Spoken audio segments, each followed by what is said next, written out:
नमस्कार मित्रांनो, सुस्वागतम. घरोघरी मातीच्या चुली या मालिकेच्या आजच्या भागामध्ये आता ऐश्वर्या जेव्हा विटनेस बॉक्समध्ये येते आणि सर्वांसमोर ती सयाजीराव विखे पाटील यांच्याविरुद्ध साक्ष देते की हे जे काही केले तर ते माझे डॅडा सयाजीराव विखे पाटील यांनी केले आणि याची साक्ष जो काही संपत आहे तर तो संपत देईल असे बोलून आता ऐश्वर्या तिचं बोलणं बंद करते. तेव्हा मात्र आता संपतला कोर्टामध्ये हजर करण्याची लगेच आता अनुमती दिली जाते. पोलीस संपतला घेऊन आता विटनेस बॉक्समध्ये येतात. तेव्हा आता सयाजी अगदी खाली मान घालून रागाने ऐश्वर्याकडे बघत असतो आणि संपत आता सयाजीच्या विरुद्ध ऐश्वर्याच्या सांगण्यावरून आता साक्ष देणार असतो. तेव्हा आता कोर्टामध्ये जज साहेब विचारतात की संपत, तुम्ही कुणाच्या सांगण्यावरून नानासाहेब रणदिवे यांना किडनॅप केले होते? तेव्हा आता संपत अडखळत म्हणतो की साहेब ते मी असं करत असतो. तेव्हा जज साहेब म्हणतात की हे बघ संपत, जे काही तुला बोलायचं आहे ते जरा स्पष्टच बोल, अडखळत बोलू नकोस. तेव्हा आता संपत लगेच स्पष्ट शब्दात उत्तर देतो की जे काही मी केले म्हणजे नानासाहेब रणदिवे यांना जेथे ज्या ठिकाणी डांबून ठेवले तर ते सगळं जे काही माझे बॉस आहे सयाजीराव विखे पाटील यांच्या सांगण्यावरून केले. तेव्हा आता ऐश्वर्याचा जो काही उद्देश असतो तर ऐश्वर्याचा वेगळाच भलताच उद्देश असतो, कारण तिला रणदिव्यांच्या घरामध्ये परत जायचं असते. तेव्हा म्हणून तिने आता हा नाटक जो काही प्लॅन आहे तर तो प्लॅन खेळलेला असतो. तेव्हा ऐश्वर्या मात्र आता शांत असते. परंतु संपतने आता सयाजी पाटलांच्या विरोधात जेव्हा साक्ष दिली जाते तेव्हा मात्र आता ह्या केसचा जो काही निकाल आहे तर तो बदलणार असतो. तेव्हा आता संपतने सयाजीरावांच्या विरुद्ध साक्ष दिल्यानंतर सयाजी आता खूप जोरात ओरडतो की संपत, खोटं बोलू नकोस आणि मी तुला जिवंत सोडणार नाही असे धमकावतो. तेव्हा मात्र आता सगळ्या कोर्टामध्ये आरडा आणि ओरड होतो. तेव्हा आता जज साहेब म्हणतात की हे बघा ॲडव्होकेट जाधव, तुम्ही तुमच्या आशेला शांत राहायला सांगा, जे काही नियम आहे तर ते व्यवस्थित पाळायला सांगा. तेव्हा मात्र आता संपत लगेच म्हणतो की माफ करा साहेब, म्हणजे सयाजी पाटलांना माझ्याकडे कोणताही दुसरा पर्याय नव्हता. तर सौमित्र उठतो. सौमित्र म्हणतो की हे बघा मिलॉर्ड साहेब, हा सगळा जो काही खेळ सुरू आहे तर तो एक प्रकारचा ट्रॅप आहे. संपतने हे फक्त सयाजीरावांच्या सांगण्यावरून केले की ऐश्वर्याच्या सांगण्यावरून सुद्धा यात फक्त सयाजीरावांचा हात नाही तर ऐश्वर्या रणदिवे यांचा सुद्धा यामध्ये हात आहे. तेव्हा आता संपतने ऐश्वर्याच्या सांगण्यावरून मात्र आता तो पूर्णपणे ऐश्वर्याच्या बाजूने बोलतो की ऐश्वर्या ताईंचा यात काहीही हात नाही, जे काही केले ते मी सयाजीराव विखे पाटील यांच्या सांगण्यावरून केले असे आता ऐश्वर्याने जसे सांगितले तसे संपत कोर्टामध्ये सांगतो. तेव्हा आता जज साहेब ॲडव्होकेट सौमित्र यांना विचारतात की तुम्हाला काही बोलायचे आहे का? तेव्हा आता सौमित्र म्हणतो की नाही जज साहेब. तेव्हा ॲडव्होकेट आता जे काही जाधव आहे तर जज साहेब त्यांना विचारतात की तुम्हाला काही बोलायचं आहे का? तेव्हा ते सुद्धा आता नाही म्हणतात. तर जज साहेब म्हणतात की कुणाला याबद्दल अजून काही बोलायचं आहे का? तेव्हा मात्र आता कोणीही उठायला तयार नसतो. तेव्हा आता ऋषिकेश हळूच जानकीला म्हणतो की बघितलं होतंस का जानकी, अगं असे वाटले होते की सारंग सुधारेल, परंतु सारंग कधीही नाही सुधारणार, त्याने नाटकच केले. तेव्हा आता जानकी विचारते की म्हणजे तुम्हाला काय वाटतं, म्हणजे सारंग भाऊजींनी यावेळी सुद्धा ऐश्वर्याला घराच्या बाहेर काढण्याचं नाटक केलं तर? तेव्हा ऋषिकेश म्हणतो की हो. तेव्हा आता या सगळ्याचा जो काही निकाल आहे तर जजसाहेब सांगायला सुरुवात करतात की ऐश्वर्या रणदिवे, तुम्ही ऐनवेळेस येऊन या केसला एक वेगळं वळण दिलं.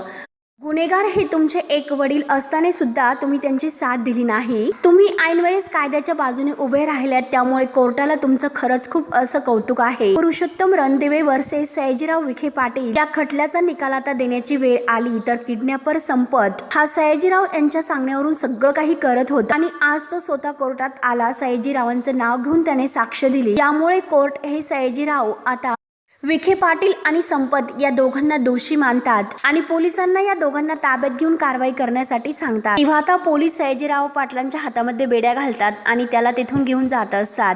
तेव्हा ऋषिकेश रागाने सयाजीकडे बघत असतो. त्यानंतर मात्र ऐश्वर्या आता डोळ्यात तिच्या पाणी येते, परंतु ती खाली मान घालून तेथे उभी असते आणि सयाजी पाटलाला शेवटी पोलीस घेऊन जातात. त्यानंतर मात्र आता इकडे विक्रम हा खूप विचारात असतो, टेन्शनमध्ये असतो, कारण आज मात्र रिपोर्ट्स परत येणार असतात. मागच्या वेळेस जे काही रिपोर्ट्स आहे शर्वरीच्या रिपोर्टमध्ये होते, परंतु आता तो सगळं काही आरोप त्याने स्वतःवर घेतलेला असतो की दोष त्याच्याच ह्या रिपोर्टमध्ये आहेत. परंतु आता मात्र नेमकं काय करायचं याची त्याला खूप टेन्शन येते. यावेळी जर आता शर्वरीच्या रिपोर्ट्समध्ये प्रॉब्लेम आहे हे जर कळले तर मात्र आता अवघड होईल, याचा त्याला जास्त टेन्शन येते. नेमकं मागच्या वेळेस मी सगळं काही माझ्यावर ढकलले होते, पण यावेळेस काय करू नेमकं हेच त्याला काही कळत नसतं. तो त्याच विचारात असतो. तेवढ्यात शर्वरी बॅग घेऊन बाहेर येते आणि विक्रांत असं विक्रांतला आवाज देते, परंतु विक्रांत तर आता या विचारात असतो. शर्वरी नेमकं काय म्हणते याकडे त्याचं लक्ष नसते. तेव्हा आता विक्रांत थोडासा घाबरवतो. तर शर्वरी विचारते की अरे सारखं तुला काय होतं हे घाबरायला? अरे तर विक्रांत विचारतो की काय ग शर्वरी, कुठे बाहेर निघालीस की काय? तेव्हा आता शर्वरी म्हणते की अरे विक्रांत मी एकटी नाही तर आपण दोघेही जातो. तर विक्रांत विचारतो की म्हणजे? शर्वरी म्हणते की अरे विक्रांत आज मात्र आपले रिपोर्ट येणार आहे, तर त्या टेस्टचे रिपोर्ट आणायला जातोय. तर विक्रांत म्हणतो की अगं मी एकटा जातो, तू कशाला येते? शर्वरी म्हणते की नाही अजिबात नाही, गेल्या वेळेस तू रिपोर्ट आणण्यासाठी गेला होता आणि तुझी वाट बघून पोटामध्ये अगदी गोळा आला होता आणि तुला माहिती आहे का त्या फिलिंग्स किती विचित्र असतात. त्यामुळे नाही, आता मी जास्त वेळ नाही वाट बघू शकत, आपण दोघेही आता रिपोर्ट आणण्यासाठी जातोय. तेव्हा आता विक्रांत म्हणतो की शरू अगं जर आपण दोघे गेलो तर आईच घरामध्ये एकटी राहील, मग तिला कोणी सोबत नको का? तेव्हाच लगेच मालती बाहेर येते आणि रागाने मोठ्या आवाजात म्हणते की मला कुणाच्या सोबतीची गरज नकोय. तेव्हा आता शर्वरी तर रागाने म्हणते की आल्या मोठ्या. तेव्हा आता विक्रांत तिला शांत राहायला सांगतो की शरू शांत हो. तर मालती पुढे येते. मालती म्हणते की मला तिची अजिबात गरज नाही आणि हे बघ विक्रांत तू एकटा जाऊ नकोस, यावेळेस मात्र रिपोर्ट आणण्यासाठी मी सुद्धा तुझ्या सोबत येणार आहे, तर चल. आता मालती सुद्धा जेव्हा आता हे रिपोर्ट आणायला निघते तर विक्रांतला आणखीनच भलतेच टेन्शन येते. तेव्हा आता विक्रांत दोघींना सुद्धा म्हणतो की आता आई आतापर्यंत हिचे सुरू होते आणि आता तुझेच भलते सुरू झाले. मी एकटा काही हा रिपोर्ट आणू शकत नाही का की तुम्ही दोघी जणी माझ्या पाठीमागे येतात आणि तू सुद्धा आता कशाला रिपोर्ट आणण्यासाठी पाहिजे बरं? तुम्ही दोघी सुद्धा घरात थांबा, मी एकटा जातो आणि रिपोर्ट घेऊन येतो. तेव्हा आता शर्वरी म्हणते की नाही विक्रांत माझं ठरलेलं आहे, मी रिपोर्ट आणायला येणार आहे आणि आपण दोघे जातोय. हे बघ तू जर रिपोर्ट घेऊन आला आणि त्यात जर काही प्रॉब्लेम निघाले तर ह्या माझ्यावरच ओरडतील, मलाच बडबड करायला सुरुवात करतील. तेव्हा मालती लगेच म्हणते की विक्रांत अरे बघितलंस का चोराच्या मनात चांदणं. शर्वरीला राग येतो. शर्वरी लगेच मालतीला म्हणते की माझ्या मनात चोर नाही आणि जर असता दुसऱ्यांदा टेस्ट करायला मी गेले नसते. तर मालती म्हणते की हो तू शेवटी गेलीच होती आणि आज मात्र त्याचा निकाल आहे आणि आज मात्र रिपोर्ट जर तुझ्या विरुद्ध आले, तू जर त्यात नापास झाली तर मात्र तुझी काहीच खेर नाही. तेव्हा शर्वरीला राग येतो. शर्वरी म्हणते की काय हो एक सासू असताना तुम्ही असं बोलतात, एखादी जर दुसरी सासू असती तर ती सुनेला अगदी प्रेमाने म्हटली असते की जा न तू रिपोर्ट घेऊन ये म्हणून, पण तुम्ही तर फक्त धाक देत असतात. तेव्हा दोघींचं जे काही भांडण सुरू होतं तर विक्रांतला राग येतो. विक्रांत आता दोघीवर ओरडतो की दोघी सुद्धा शांत बसा. तर मालती म्हणते की विक्रांत अरे राहून दे ना, बोलून दे ना, तिला काय करायचं काय बोलायचं आहे ते सगळं काही तिला बोलून दे, कारण तिला तसेही कोरड्या उलट्या होतील असं तर मला नाही वाटत. आणि म्हणते की मी धाक घालते, अगोदर मला नातू दे आणि मग काय तुला करायचं असेल ते कर, नको ते तुला देते. तेव्हा आता शर्वरी हात जोडते आणि तुमच्यापासून सुटका हवी आहे ती द्या, बाकी काही नको. तेव्हा आता मालती म्हणते की अगोदर नातू दे आणि मग तुला सुटका देते. शर्वरी म्हणते की मग कसली सुटका, तुम्ही तर डायरेक्ट तुमचा सगळा काही पसारा घेऊन इकडेच राहायला येतान. मालती म्हणते की हो येणारच, कारण घर तर माझंच आहे, कारण घर विकत घेण्यासाठी मी याला पैसे दिले. तेव्हा दोघींचं आता जे भांडण सुरू होते, आता विक्रांतला खूप टेन्शन येते. विक्रांत आता दोघींच्या मध्ये येतो आणि दोघींना शांत राहायला सांगतो की थांबा आता तरी गप्प बसा. अरे मी दोघींसमोर हात जोडतो की दोघींनी शांत बसा, घर आहे की मार्केट आहे इतका आरडा ओरड तुमचा सुरू असतो. त्यावर आता शर्वरी सुद्धा उद्धटपणे म्हणते की हे पग विक्रांत तू तुझ्या आईला समजाव. तेव्हा आता विक्रांत म्हणतो की शरू हे पग शांत हो, मी फक्त एक साधा रिपोर्ट आणू शकत नाही का, तुमच्या दोघींचा इतका केव्हाचा वाद त्यावरून सुरू आहे आणि त्या रिपोर्टमध्ये मी काही फेरफार करणार आहे का म्हणून तुम्ही दोघी जणी इतक्या भांडतात. सरळ रिपोर्ट घेऊन इकडे येईल आणि कृपा करून मी दोघींसमोर हात जोडतो की तुम्ही प्लीज एकमेकींशी भांडू नका, शांत राहा, मी रिपोर्ट घेऊन येतो, तुम्हाला रिपोर्ट दाखवतो. तुमच्या दोघींचं एकमेकींशी पटत नाही तर दोघींनी सुद्धा एकमेकींचे जे काही विरुद्ध कोपरे आहेत तर ते कोपरे पकडा आणि एकमेकींचं तोंड सुद्धा बघू नका, परंतु प्लीज एकमेकींशी भांडू नका, असे बोलून विक्रांत आता तेथून जायला निघतो. त्यानंतर आता इकडे कोर्टातून सगळेजण घरी आलेले असतात. ऋषिकेश बाकी सर्वांना खूप टेन्शन येते, परंतु ऋषिकेशच्या जीवाची खूप उलघाल सुरू असते. जानकी म्हणते की ऋषिकेश हे बघा, स्वतः शांत व्हा, इतकं टेन्शन घेऊ नका. ऋषिकेश म्हणतो की नाही जानकी, आज मात्र कोर्टामध्ये जे काही झाले ते कधीही मी नाही विसरू शकत. जे काही कोर्टामध्ये आज घडले ते सगळे डाऊटफुल आहे. नाना सुद्धा म्हणतात की हो, आज मात्र त्या ऐश्वर्याने स्वतःच्या बापाच्या विरुद्ध साक्ष दिली. तेव्हा आता हे ऐकून मात्र सुमित्राला सुद्धा धक्का बसतो. सुमित्रा म्हणते की अहो काय बोलतात तुम्ही हे? तर नाना म्हणतात की हो. तेव्हा आता आजी तर लगेच पुढे येते. आजी म्हणते की कमालच आहे, आणि गुंडी असं कसं करू शकते बरं? त्यावर आता नाना म्हणतात की हो, त्याचंच आश्चर्य वाटतं की तिने जे काही सांगितले कबुली जबाब दिला म्हणून आज सयाजीला अटक झाली. ती ऐश्वर्या असं काही करेल, ह्या थराला जाईल असे कधीही मला वाटले नव्हते, पण आज मात्र तिने तिच्या वडिलांच्या विरुद्ध साक्ष दिली म्हणून सर्वांना टेन्शन येते. तर ऋषिकेश म्हणतो की नाना, हे जे काही करते ना ते सगळं ती नाटक करते. आता तर मला त्या सारंगवर सुद्धा संशय यायला सुरुवात झाली, कारण त्या घरातून बाहेर काढणं हे सुद्धा सारंगचं एक नाटकच असेल. तो आपल्यासोबत नाटक करत असेल. आणि तेवढ्यात सारंग आणि ऐश्वर्या दरवाजात येतात आणि आता ऋषिकेश बाकी सर्वांचं जे काही बोलणं आहे तर ते ऐकतात, कारण सारंग आणि ऐश्वर्या या दोघांचं जे काही नाटक आहे तर त्या नाटकाचा सर्वांना संशय आलेला असतो. सारंग जेव्हा हे ऐकतो आणि म्हणतो की नाटकच होतं हे सर्व, तेव्हा आता सर्वजण धक्क्यानेच आता सारंगकडे परत पाहायला सुरुवात करतात. सारंग म्हणतो की दादा, अरे हेच ऐकायचं होतं मला, कारण ऐश्वर्याबद्दल मी इतकं टोकाचं वागलो तरी सुद्धा तू माझ्याबद्दल असा विचार करतोय हे खरंच मला कधी वाटले नव्हते. आज मात्र आपल्या कुटुंबासाठी त्या एकट्या उभ्या राहिल्या तरी सुद्धा तुम्ही त्यांनाच नावं ठेवतात. म्हणजे जे काही करतात ऐश्वर्या सगळं काही करते आणि ऐश्वर्यावरच आरोप या घरामध्ये होतात. तेव्हा आता सौमित्र म्हणतो की ऐश्वर्या आपल्या घरासाठी उभी राहिली हे ऐकण्यातच खरंच किती चुकीचं वाटते. तेव्हा आता अवंतिका म्हणते की एक्झॅक्टली ती कोर्टामध्ये काही पण बोलली असेल, परंतु नानांच्या किडनॅपर मागे शेवटी तिचाच हात आहे हे आपल्या सगळ्यांना माहिती आहे. तर सारंग लगेच पुढे येतो. ऐश्वर्याची बाजू घेऊन तो आता अवंतिका आणि सौमित्र या दोघांना विचारतो की तुम्ही दोघं नक्की वकीलच आहात ना? अरे कोर्टाने जो काही निकाल दिलेला आहे तर तो वकिलांसाठी अंतिम निर्णय असतो. मग कोर्टामध्ये असा निकाल लागलेला आहे की सयाजीराव विखे पाटील हे दोषी आहेत, माझी बायको दोषी नाही. ऐश्वर्या कोर्टामध्ये निर्दोष सिद्ध सुद्धा झाल्यात आणि ऐश्वर्यावर जो काही आरोप होता तर तो आरोप मात्र आता सिद्ध झालेला आहे.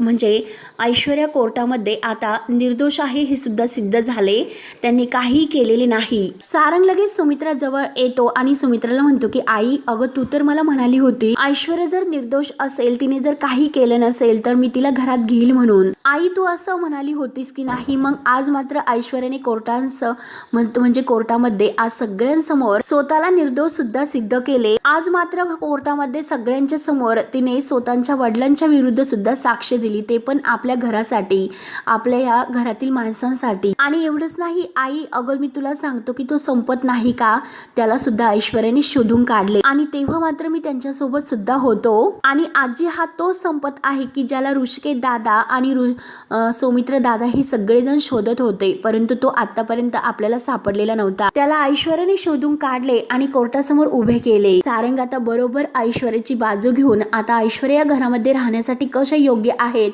हे दाखवण्याचा मात्र आता सुमित्राला प्रयत्न करत असतो. परंतु आता घरातील कोणी सुद्धा ऐश्वर्यावर विश्वास ठेवायला तयार नसतं, कारण ऐश्वर्याने जे काही केलेले आहे तर ते एक डाऊटफुल आहे. तिने मुद्दाम आपल्या वडिलांना गुतावले आणि ज्या मुलीला वडिलांची सुद्धा काही गरज नाही तर ती मुलगी कोणत्याही थराला जाऊ शकते हे आता सर्वांसमोर अगदी सिद्ध झालेले असते. आता सारंग सर्वांच्या समोर सुमित्राला म्हणतो की ऐश्वर्याने या घरासाठी इतकं काही केलं तरी सुद्धा तुम्ही त्यांनाच दोषी मानतात. अगं आई तू का गप्प आहे? तू तरी काहीतरी ऐश्वर्याच्या विरुद्ध बोल ना. ऐश्वर्या चांगल्या आहेत, काहीतरी म्हण. अगं वहिनी, जानकी वहिनी, अगं तू सुद्धा का गप्प आहे? तू सुद्धा काहीतरी बोल ना. मग वहिनी, अगं जानकी वहिनी, अजून सुद्धा तुला ऐश्वर्याची चूक वाटते का?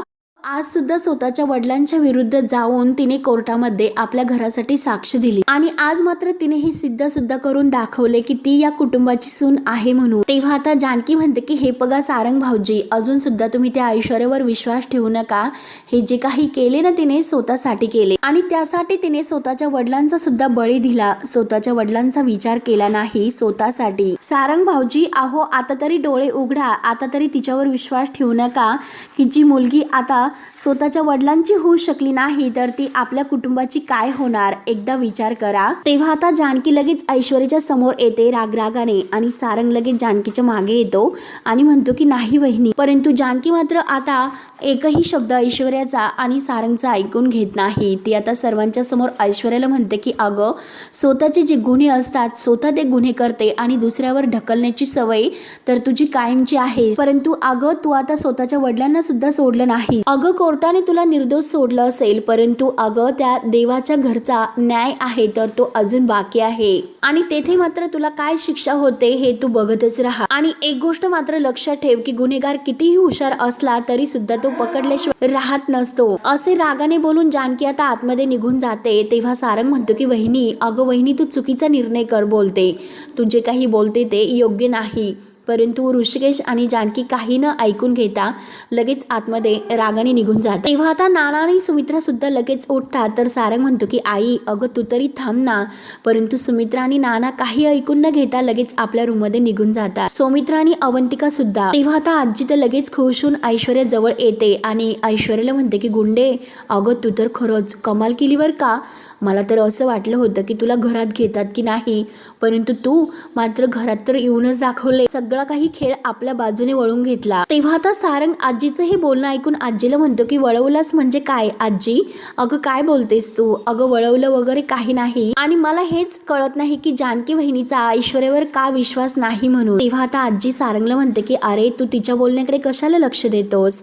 तू नको तिची काळजी करूस. परंतु ऐश्वर्याने जे केले ना ते अगदी बरोबर केले. म्हणून आजी तर कायम ऐश्वर्याचंच कौतुक करत असते. ऐश्वर्या शांत असते आणि आता शांत राहून सगळं काही बोलणं ऐकून ती म्हणते की मला त्या जानकीची काही गरज नाही. मला आता फक्त आईशी बोलायचं आहे. त्यानंतर आता सुमित्रा आणि नाना जेव्हा रूम मध्ये येतात तर सुमित्रा नानांना म्हणत असते की माझा खरंच विश्वास नाही बसत की त्या ऐश्वर्याने आपल्या वडिलांच्या विरुद्ध साक्ष का दिली असेल, तिने असं का केलं असेल. नाना म्हणतात की हो अगं, ऐन निकालाच्या वेळेस ती त्या संपतला घेऊन आली होती. ज्या माणसाने मला डांबून ठेवलं होतं त्या माणसाला ती ऐनवेळीच घेऊन आली, सर्वांच्या समोर साक्ष दिली आणि हे सगळं ऐश्वर्याने त्या माणसाला अगदी सांगायसाठी लावले होते. म्हणून त्या संपतने सगळं काही कोर्टासमोर हे सर्व सयाजीने करायला लावले अशी साक्ष दिली. तो स्वतः असं म्हटलं की ऐश्वर्याचा याच्याशी काही एक संबंध नाही म्हणून. अगं हे बघ ना, ऐश्वर्याने सुद्धा आपल्या बाबाच्याच विरुद्ध साक्ष दिली. तेव्हा आता सुमित्रा म्हणते की अहो, पण ऐश्वर्याने असं का केलं असेल बरं. तेव्हा आता ऐश्वर्या सारंग हे लगेच दरवाजात येतात आणि ऐश्वर्या म्हणते की मी सांगते. तेव्हा सुमित्रा आणि नाना धक्क्यानेच ऐश्वर्याकडे दरवाजात पाहायला सुरुवात करतात. तर ऐश्वर्या सुमित्राला विचारते की आत येऊ का.